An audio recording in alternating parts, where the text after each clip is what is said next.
Chapter 9. The Patience of the Profound Dharma.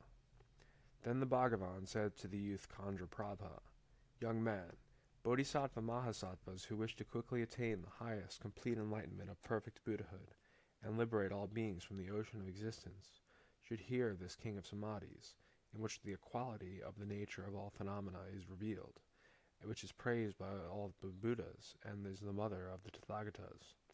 They should obtain it, preserve it, understand it, recite it to others, promote it, proclaim it, chant it, meditate on it, with unadulterated meditation, promulgate it, and make it widely known to others. Why is that? Young man, this king of Samadhis, the revealed equality of the nature of all phenomena, has given birth to all the Tathagatas, the Arhats, the perfectly enlightened Buddhas. All Tathagatas, Shravakas, and Pratyeka Buddhas have come from it. Therefore, young man, you should also obtain this king of Samadhis, the revealed equality of the nature of all phenomena, which is praised by all the Buddhas, and is the mother of the Tathagatas.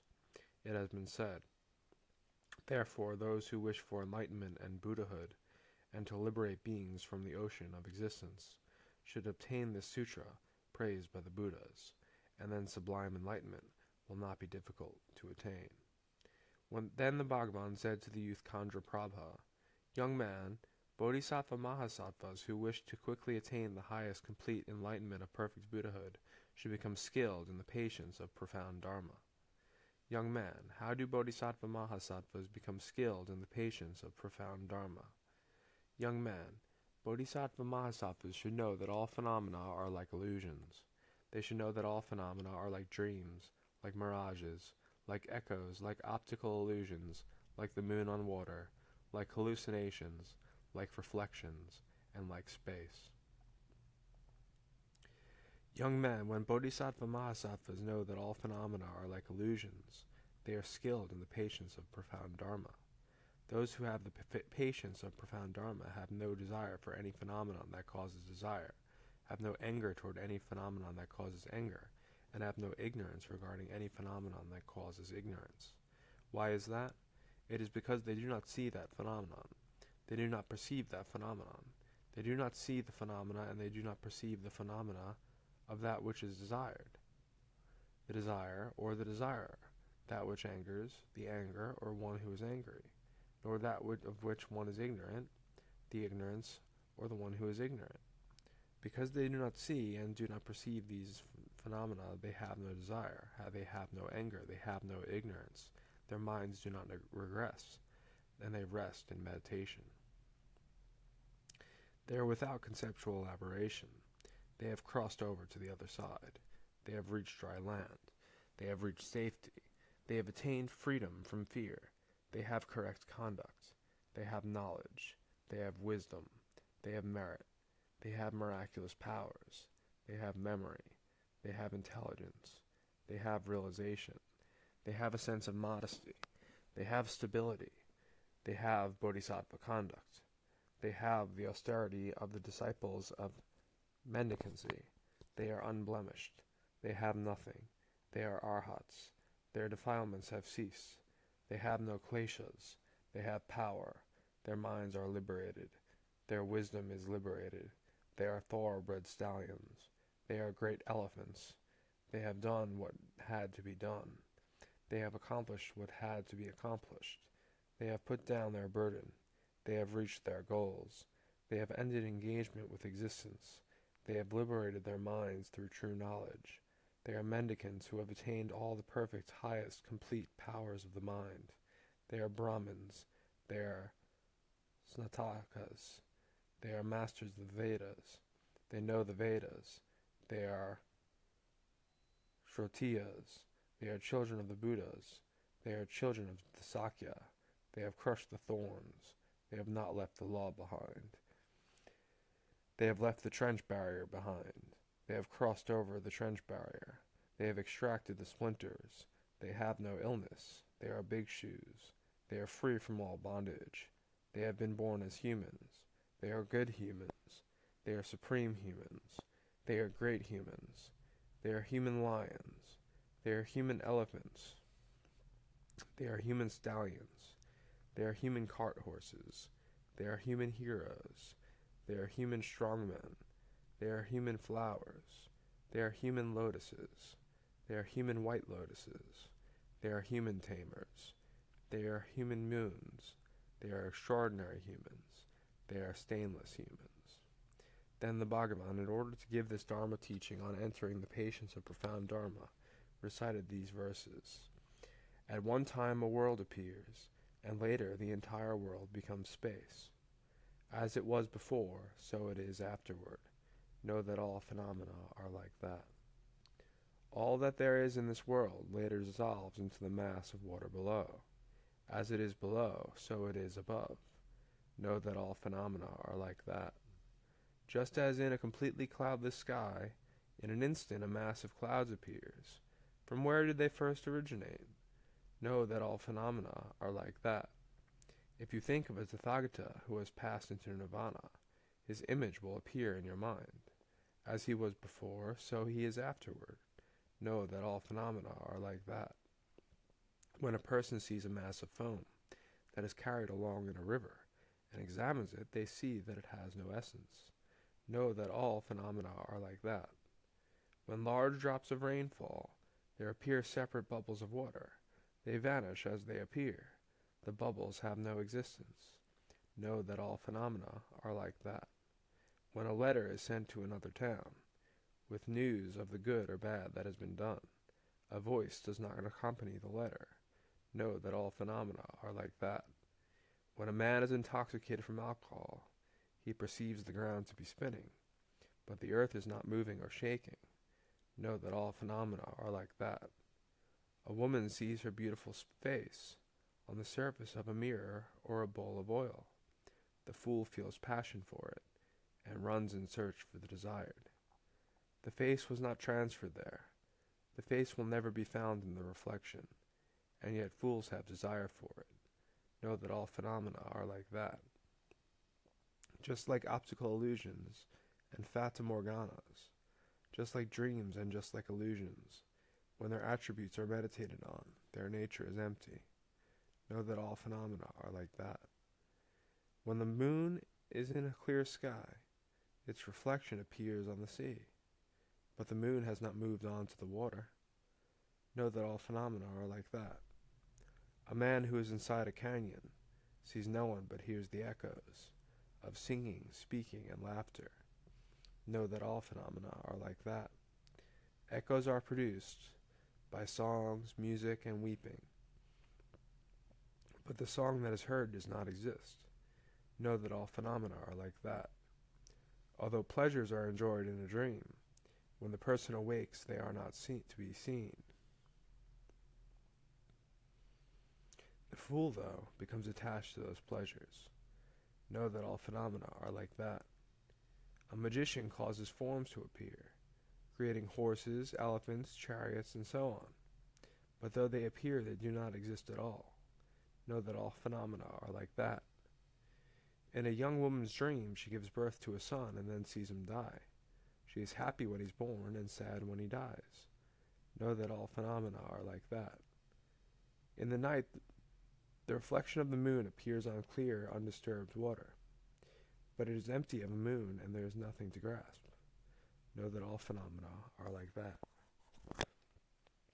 A thirsty person traveling at noon during the summer sees a lake that is a mirage. Know that all phenomena are like that. The water that is a mirage cannot be found. Foolish beings want to drink it. But water that is not real cannot be drunk. Know that all phenomena are like that. When a person in search of its essence pulls apart the trunk of a green banana plant, they find no essence either inside or outside. Know that all phenomena are like that. The eyes, the ears, and the nose are unreliable. The tongue, the body, and the mind are unreliable. If the senses could be relied upon, what need would there be for the path of the noble ones? These senses are unreliable. Their nature is material and neutral. Therefore those who wish for the path to nirvana must follow the path of the noble ones.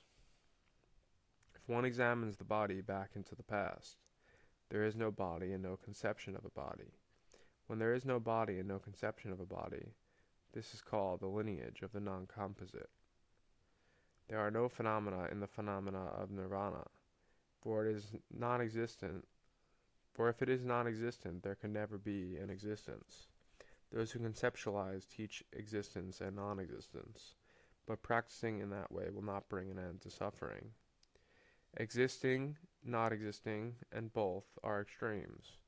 Pure and impure are also extremes.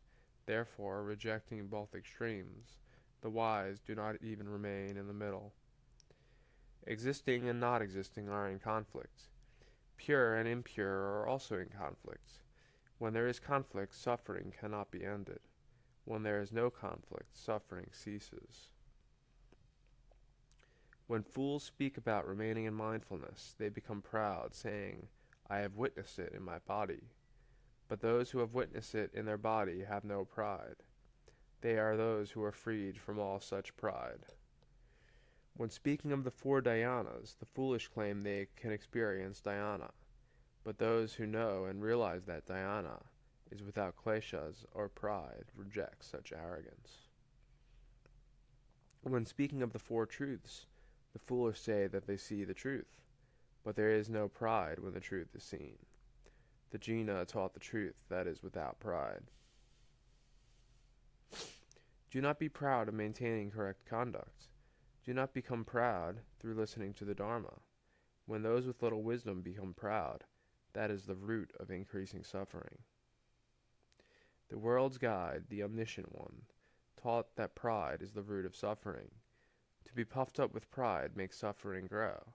To have no pride brings suffering to an end. However much Dharma you have learned, if you feel proud of your learning and let your proper conduct lapse, your misconduct will take you to the lower realms, and all that great learning will not protect you. If you feel proud of being renowned for correct conduct, and do not dedicate yourself to listening to many teachings, when the results of your correct conduct have been used up, you will afterward experience suffering. If you meditate on a worldly samadhi, and do not eliminate the conception of a self, then the klesas will arise once more, as happened in the samadhi practice of Udraka. If one examines the dharma of selflessness, and if after examining one meditates, that will be the cause resulting in the attainment of nirvana. It is impossible for peace to come from any other cause. If a man is being attacked by bandits, and wishing to save his life, he tries to run away, but his legs will not move and he cannot run, he will be captured and killed by the bandits.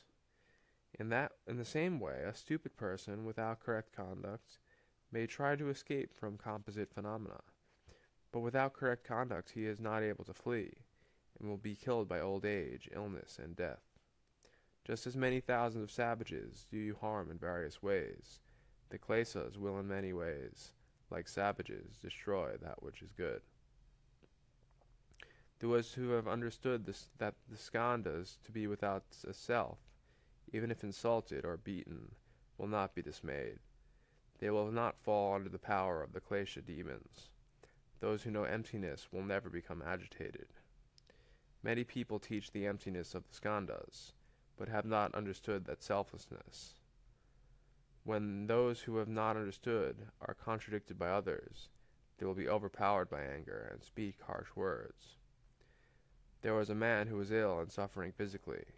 For many years he could not attain freedom from his illness. For a long time he was tormented by his illness, and in order to be cured he went in search of a physician. Searching and searching again and again, he found a skilled and wise physician who had compassion for him and said, "Take this medicine." He gave him much excellent medicine, but the sick man didn't take the healing medicine. That was not the fault of the physician or the medicine. It was the fault of the sick person. In the same way, those who have entered homelessness in this teaching, who know of the strengths, the dhyanas, and the powers, but do not dedicate themselves to meditation, are not endeavoring in what is correct, so how could they attain nirvana? All phenomena are always empty by nature. The heirs of the jainas have eliminated all things. The entirety of existence has always been empty. The emptiness of the tirthakas is limited. The wise do not argue with fools. They politely avoid them, thinking, "They come to me with malicious intent." They do not engage with the dharma of fools. Knowing the nature and disposition of fools, the wise do not associate with fools. Whenever they associate well with them, those fools eventually turn into enemies. The wise do not depend upon the foolish. The wise and the foolish have different natures. The nature of the foolish is naturally contrary, so the wise do not have ordinary people as friends. They may speak with words about the Dharma, but do not believe it, showing their anger and aggression. Such is the Dharma of fools, and knowing this to be so, the wise do not rely on it. The foolish are in accord with other fools, like impurity with other impurities. The wise are in accord with other wise people, like butter is with ghee. They do not examine the faults of samsara. They pay no attention to the ripening of karma. They have no faith in the words of the Buddhas. Those fools will be sliced and cut into pieces. They have obtained a human life that is difficult to obtain, but they have not become skilled in any craft. They have become poor without any wealth. In order to have a livelihood, they become mendicants. Having become mendicants in this teaching of the Buddha, they become attached to their robes and alms bowls. They fall under the influence of bad companions, and they do not practice the teaching of the Sugata. They are not observant of their own conduct. Such fools do not perceive the states of their minds. Day and night they do not follow the discipline, and they do not abhor the path of bad actions. They do not restrain their body and mind. There is nothing that they will not say. They are always looking for faults in others, and criticize any mistake they make. Such fools have attachment to food. They know no limit to their eating. They obtain their food through the Buddha's merit. But these fools do not keep that in mind. When they find food that is delicious and pleasing, they consume it without engaging in the discipline. For them, that food becomes poison, like an unclean lotus stem for an elephant calf. The wise, the sagacious, the realize, also eat food that is pure and pleasing, but they have no attachment to it. They eat without clinging, maintaining the discipline. The wise, sagacious, and realize say welcome when the foolish come, bringing them closer with pleasant words, and maintaining compassion for them. They are kind and helpful to them, but the foolish are happy when harm comes to the wise. Because of such faults, the wise avoid the foolish, and live alone like deer in the forest. The wise, knowing these kinds of defects, do not associate with fools. They think, if I depend on those who have no wisdom, there will be no higher rebirth, let alone the attainment of enlightenment.